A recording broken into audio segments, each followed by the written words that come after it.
அஸ்ஸலாமு அலைக்கும். Hi everyone, welcome back to my channel 100 days 100 videos. இன்றைக்கி day 27. வாங்க வீடியோக்குள்ளே போகலாம்.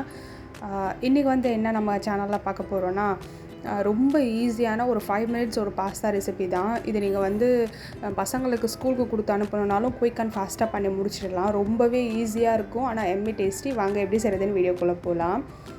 பாஸ்தா நம்ம ஃபஸ்ட்டு எடுத்துக்கணும். பாஸ்தா நீங்கள் பெனி பாஸ்தா எடுத்தால் சூப்பராக இருக்கும். அதுதான் எடுத்துருக்கேன் நான் இன்றைக்கி. பாஸ்தா எடுத்து ஒரு பவுலில் போட்டுட்டு அதில் ஒரு ஆனியன், ஒரு தக்காளி ரெண்டுமே சாப்பாக கட் பண்ணி போட்டுக்கலாம்.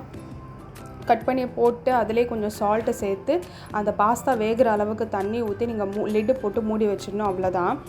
இதில் வேறு எதுவுமே மசாலா பொருள் கிடையாது. இப்போ நம்ம ஒரு பேஸ்ட் அரைக்க போகிறோம். இதுக்கு தேவையான பேஸ்ட் என்னென்னு பார்த்தீங்கன்னா, ஒரு கையளவு பூண்டு, ஒரு 4-5 காஞ்ச மிளகா, அதுக்கப்புறம் பன்னீர் எடுத்துக்கோங்க. நான் பன்னீர் அப்படியே சேர்த்தா அரையாதுன்னு சொல்லி, ஏன்னா ஃப்ரோசன் பன்னீரில், ஸோ அதனால் நான் கொஞ்சம் உதிர்த்து பன்னீர் சேர்த்துக்கிட்டேன். இது மட்டும்தான் இதுக்கு மசாலா, வேறு எதுவுமே கிடையாது. நீங்கள் கண்டிப்பாக வீட்டில் ட்ரை பண்ணி பாருங்கள். உங்கள் பசங்க எல்லாருமே விரும்பி சாப்பிடுவாங்க.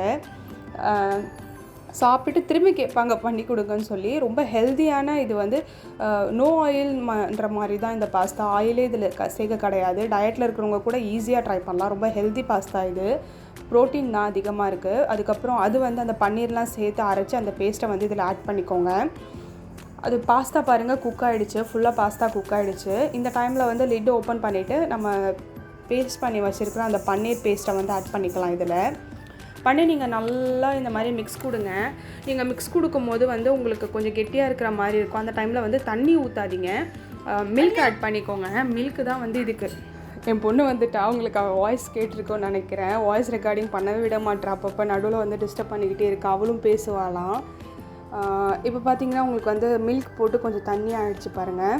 ஏன்னா அந்த பன்னீர் கொஞ்சம் கொதிக்கிறதுக்கு நம்ம கொஞ்சம் மில்க் ஆட் பண்ணிக்கலாம். தண்ணி ஆட் பண்ணாதீங்க. இந்த மில்க் இதுக்கு டேஸ்ட்டு சூப்பராக கொடுக்கும். மில்க் ஆட் பண்ணி நல்லா மிக்ஸ் கொடுத்துக்கிட்டே இருங்க. பத்தலைன்னா அப்பப்போ ஆட் பண்ணிக்கோங்க. நிறையா தண்ணியும் ஊற்றிடாதீங்க, அப்புறம் க்ரீமியாக இருக்காது உங்களுக்கு. ஸ்டேஜில் பார்த்தீங்கன்னா உங்களுக்கு பார்க்குறதுக்கு கொஞ்சம் தண்ணி மாதிரி தான் இருக்கும். ஆனால் அது கொதிக்க கொதிக்க உங்களுக்கு கொஞ்சம் இதாகிட்டே வந்துடும். இப்போ சீஸ் வேணும்னா உங்களுக்கு ஆப்ஷனல் தான். நாங்கள் சீஸ் எங்களுக்கு ரொம்ப பிடிக்கும்னு சொல்லி நாங்கள் சீஸ் ஆட் பண்ணிக்கிட்டோம். சீஸ் இருந்தால் ஆட் பண்ணிக்கோங்க, இல்லைனா தேவை கிடையாது சீஸு. இப்போ பாருங்கள் தண்ணியாக தான் இருக்குது, நல்லா கொதிக்குது பாருங்கள். இது ஆஃப் பண்ண பிறகு உங்களுக்கு நல்லா அந்த தண்ணிலாம் வற்றி போய் சூப்பராக இருந்துச்சு, க்ரீமியாக இருந்துச்சு. இப்போ கொதிக்கிற டைமில் லாஸ்ட்டாக சில்லி ஃப்ளேக்ஸ் கொஞ்சம் ஆட் பண்ணிக்கோங்க. உங்கள்கிட்ட ஆரிகானோ இருந்தால் ஆரிகானோ ஆட் பண்ணிக்கோங்க. அப்படி இல்லைனா கொத்தமல்லி கொஞ்சம் ஆட் பண்ணிக்கோங்க. அதை ஆட் பண்ணி நல்லா அப்படியே ஒரு கொதி வந்த பிறகு அப்படியே ஆஃப் பண்ணி விட்டுருங்க. அவ்வளோதான். ரொம்ப டேஸ்டிங்க, ரொம்ப நல்லா இருந்துச்சு. நாங்கள் அன்றைக்கி எல்லாருமே ரொம்ப என்ஜாய் பண்ணி சாப்பிட்டோம். கண்டிப்பாக வீட்டில் இதை ட்ரை பண்ணிப்பாங்க பாருங்கள். உங்கள் பசங்க நல்லா என்ஜாய் பண்ணி சாப்பிடுவாங்க. இப்போ பாருங்கள் அந்த தண்ணிலாம் எவ்வளோ ட்ரை ஆகிடுச்சு பாருங்கள். ரொம்ப க்ரீமியாக இருந்துச்சு. ஒரு ஹெல்த்தியான பாஸ்தா வேணும்னா இது கண்டிப்பாக ட்ரை பண்ணி பாருங்கள். அடுத்தது அப்புறம் நாங்கள் சிக்கன் மேரினேட் பண்ணி வச்சுருந்தேன், சிக்கன் தந்தூரிக்கு. ஸோ அது சிக்கன் அப்படியே சைட் பை சைடு ஃப்ரை பண்ணிகிட்டு இருந்தேன் நான். இது ரெசிபி வேணும்னா சொல்லுங்கள், சிக்கன் தந்தூரியோடது நான் கண்டிப்பாக உங்களுக்கு அப்லோட் பண்ணுறேன். இது எனக்கு ஒரு ஹிட் ரெசிபினா அது நான் என்னோடய சிக்கன் தந்தூரின்னு சொல்லுவேன். எல்லாருமே நல்லா விரும்பி சாப்பிடுவாங்க. நல்லா குக் ஆகிட்டு இருக்குது பாருங்கள். அது குக் ஆன பிறகு நம்ம இப்போ அதுக்கு ஸ்மோக்கி ஃப்ளேவர் கொடுக்கணும். இதுதான் இதில் மேஜர் பாயிண்ட்டே. கங்கு இருக்குல்ல, கங்கு நல்லா ஸ்டவ்வில் வச்சு இது பண்ணி, கங்குனா வேறு எதுவும் இல்லைங்க, அந்த அடுப்பு கறி தான் சொல்லுவாங்கன்னு நினைக்கிறேன். அடுப்பு கறி அதுதான். அது எடுத்து நீங்கள் ஒரு துண்டு எடுத்துக்கிட்டிங்கன்னா அது திரும்பியும் ப்ரீ ஹீட் பண்ணிவிட்டு அதுக்கப்புறமா ஒரு சின்ன பவுலில் அலுமினியம் ஃபாயில் வச்சு அது சென்டரில் வச்சுட்டு இந்த கங்கை தூக்கி அதில் வச்சிட வேண்டியதான். சென்டரில் கங்கை வச்ச பிறகு ஒரு டீஸ்பூன் ட்ராப்போ கீ, அப்படி இல்லைன்னா ரீஃபைண்ட் ஆயில் ஆட் பண்ணிக்கோங்க. ஆட் பண்ண உடனே அதில் நல்லா புகை வர ஆரம்பிச்சிடும். புகை வர ஆரம்பிக்கும் போது நீங்கள் டக்குன்னு லிடு போட்டு மூடிடணும். அந்த புகையிலே அது நல்லா குக் ஆகணும்.